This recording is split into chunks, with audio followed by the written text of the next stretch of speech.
ఈరోజు పెబ్బేరులో ప్రజా ఆగ్రహ సభకు అధ్యక్షత వహించి 35 సంవత్సరాలుగా ఈ ప్రాంత ప్రజల కష్టాలలో సుఖాలలో మంచిలో చెడ్డలో ఈ ప్రాంత అభివృద్ధిలో చేదోడుగా వాదోడుగా ఉన్న చిన్నన్న అన్నగా ఇన్ని వేల మంది ఇక్కడ తరలి వచ్చినందుకు మీకందరికీ కూడా ధన్యవాదాలు తెలియజేస్తున్నా. మిత్రులారా, ఇవాళ మీరే కాదు వానదేవుడు కూడా, మిత్రులారా ఇవాళ మీరే కాదు వానదేవుడు కూడా కాంగ్రెస్ పార్టీలో చేరడానికి వచ్చినందుకు వానదేవుడు కూడా స్వాగతం పలుకుతున్నా. రాముల వారు తలంబ్రాలు అయిపోయిన తర్వాత శుభసూచకంగా తప్పకుండా వర్షం కురుస్తుంది. ఇవాళ వనపర్తి నియోజకవర్గానికి మంచి రోజులు వచ్చినాయని చెప్పడానికి చిన్నన్న మీరందరూ కలిసి తలపెట్టిన ఈ కార్యక్రమానికి వానదేవుడే స్వాగతం పలికినందుకు మీకందరికీ కూడా ధన్యవాదాలు తెలియజేస్తున్నా. మిత్రులారా,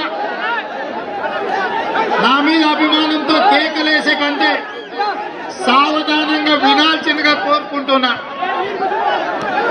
ఇవాళ ఒక్క నిమిషం సోదరుల, నా మీద అభిమానం ఉంటే నిశ్శబ్దంగా వినండి నేను చెప్పేది. ఇది చాలా అత్యంత కీలకమైన సందర్భం. మనమందరం ప్రశాంతంగా వింటే తప్ప ఈ రోజు ఈ రాష్ట్రానికి ఉన్న సమస్య ఏందో అర్థం కాదు. సోదరులారా, శ్రీమతి సోనియా గాంధీ గారు 2000 సంవత్సరంలో చిన్నన్న నాయకత్వంలో 42 మంది శాసనసభ్యులు సమైక్య రాష్ట్రంలో మన అభివృద్ధి జరగదు, సమైక్య రాష్ట్రంలో మన ఆత్మగౌరవం, సామాజిక న్యాయం, స్వయం పాలన ఉండదని 2000 సంవత్సరం ఆగస్టులో వనపర్తిలో ఒక సభ పెడితే ఆనాడు ఈ ప్రాంత బిడ్డలు తెలంగాణ రాష్ట్రం వస్తేనే మన సమస్యలకు పరిష్కారం దొరుకుతుందని 10,000 మంది అనుకుంటే 50,000 మంది కదం తొక్కడంతో ఆనాడు తెలంగాణ మలి ఉద్యమానికి పునాదులు పడ్డది ఈ వనపర్తి నియోజకవర్గం నుంచే అని చెప్పి మిత్రులందరికీ తెలియజేస్తున్నా. ఆనాడు మొదలైన ఉద్యమం ఈనాడు తెలంగాణ రాష్ట్రం వచ్చింది. మరి ఇవాళ తెలంగాణ రాష్ట్రం వచ్చినాక 4 సంవత్సరాల 3 నెలలు పూర్తి అయింది. ఇవాళ 4 సంవత్సరాల 3 నెలలు పూర్తయిన సందర్భంలో మనము ఎక్కడున్నామో, మనం ఎట్లున్నామో, మన బతుకులు తెలంగాణ రాష్ట్రంలో ఏమన్నా బాగుపడ్డాయా, ఇవాళ మన బతుకులు బాగుంటాయని, మనం బాగుపడతామని, మన రైతుల ఆత్మహత్యలు ఉండవని, మన చదువుకున్న పిల్లలకు ఉద్యోగాలు వస్తాయని, మన దళితులకు 3 ఎకరాల భూమి ఇస్తారని, మన పేదోళ్లకు డబుల్ బెడ్రూమ్ ఇల్లు ఇస్తారని, మన పేదవాళ్ల బిడ్డలకు కేజీ నుంచి పీజీ ఉచిత నిర్బంధ విద్య అమలు జరుగుతుందని, మన గిరిజన సోదరులకు 12% రిజర్వేషన్ వస్తుందని, మన మైనారిటీ సోదరులకు 12% రిజర్వేషన్ వస్తుందని మనం ఆలోచించినాం. మరి ఇవాళ 4 సంవత్సరాల తర్వాత చూస్తే 4 రోడ్ల మధ్యలో తెలంగాణ సమాజం అంతా చౌరస్తలో నిలబడ్డట్టుగా ఉన్నది.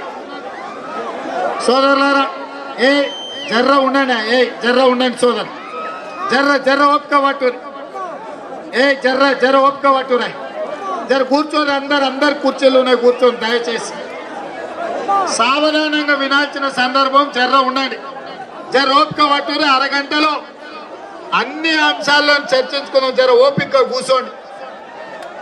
ఇవాళ తెలంగాణ సమాజం అంతా 4 రోడ్ల చౌరస్తాలో నిలబడ్డం. ఇవాళ కల్వకుంట్ల చంద్రశేఖరరావు గారు అంటున్నారు, లేకపోతే ఆయన కొడుకు కేటీఆర్ అంటున్నాడు, చంద్రశేఖరరావు గారిని ఓడగొట్టాలని మీరందరూ కూటమి కడుతున్నారు. ఈ కూటమి ఎందుకోసమని ఆ సంగతి నేను మళ్ళా చెప్తా కానీ ఆ సంగతి మళ్ళా చెప్తా గాని ఈ ప్రాంతంలో నీళ్ళ నిరంజన్ అని ఒక ఆయన బయలుదేరిండు. జర్రసేపు నీళ్ళ నిరంజన్ గురించి మనం మాట్లాడుకుందాం. నేను అడుగుతున్న ఈ వేదిక మీద నుంచి, అయ్యా నీళ్ళ నిరంజన్, నీళ్లకు నీకేం సంబంధం అని నేను అడుగుతున్నా. ఇవాళ ఈ ప్రాంతంలో మొదలుపెట్టిన కల్వకుర్తి గాని, భీమా గాని, నెట్టంపాడు గాని, కోయిల్ సాగర్ గాని, లేదా ఈ పెప్పేరు మండలంలో 20 ఏళ్ల కింద తాగడానికి చుట్టాలు వస్తే కూడా గిలాసం మంచినీళ్ళు ఇవ్వని పరిస్థితి నుంచి జూరాల ప్రాజెక్టును చిన్న పూర్తి చేపించి ఈ పెప్పేరు మండలంలో ప్రతి ఎకరాకు నీళ్లు ఇచ్చింది మన జిల్లాలో చిన్న కాదా? ఇవాళ నువ్వు నీ కమిషన్లకు లేకపోతే నీ దగ్గర కక్కుర్తి కాసులకు బట్టోళ్ళు నీకు నీళ్ళ నిరంజన్ రెడ్డి అని ఫ్లెక్సీలు కడితే ఇవాళ నీకేం సంబంధం అని నేను అడుగుతున్నా. ఇవాళ నేను ఒక్కటే అడుగుతున్నా, ఈ ప్రాంతానికి నీళ్లు వచ్చినాయంటే, ఈ ప్రాంతానికి నిధులు వచ్చినాయంటే, ఈ ప్రాంత ప్రజల ఆత్మగౌరవం పెరిగిందంటే వనపర్తి నియోజకవర్గం ఈ అటు మన పార్టీ కాకపోయినా తెలుగుదేశం పార్టీ మాజీ శాసనసభ్యుడు రావుల చంద్రశేఖర్ రెడ్డి గారు, మన కాంగ్రెస్ పార్టీ శాసనసభ్యుడు మాజీ మంత్రివర్యులు జిల్లాల చిన్నన్న గారు జోడెత్తుల వలె 2 కండ్లలాక కుడి భుజం ఎడం భుజంగా మారి వనపర్తి నియోజకవర్గాన్ని పల్లె పల్లెలో అభివృద్ధి చేస్తే,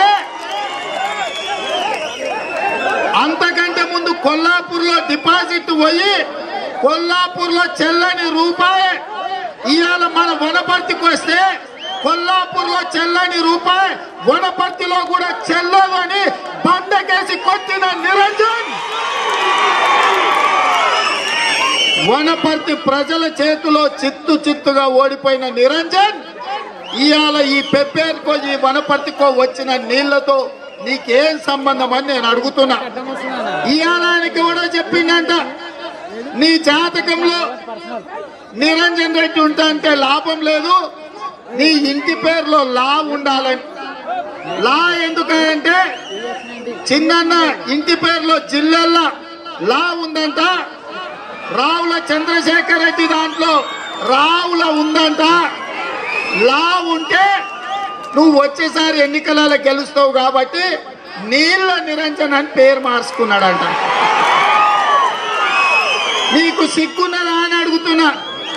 ఒకవేళ లానే పెట్టుకోవాలంటే నీకు సరిగ్గా సరిపోయేది వసూళ్ళ నిరంజన్ అని పెట్టుకుంటే నీకు సరిపోతుంది. నువ్వు నీళ్ళ నిరంజను కాదు.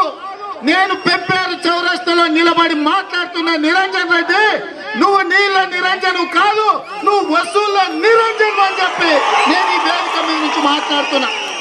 ఏంటండి, వీడియో నచ్చిందా? అయితే ఓ లైక్ వేసుకోండి, లేదంటే ఓ కామెంట్ చేయండి. ఎప్పటికప్పుడు మా వీడియోస్ చూడాలంటే సబ్స్క్రైబ్ చేసుకోండి.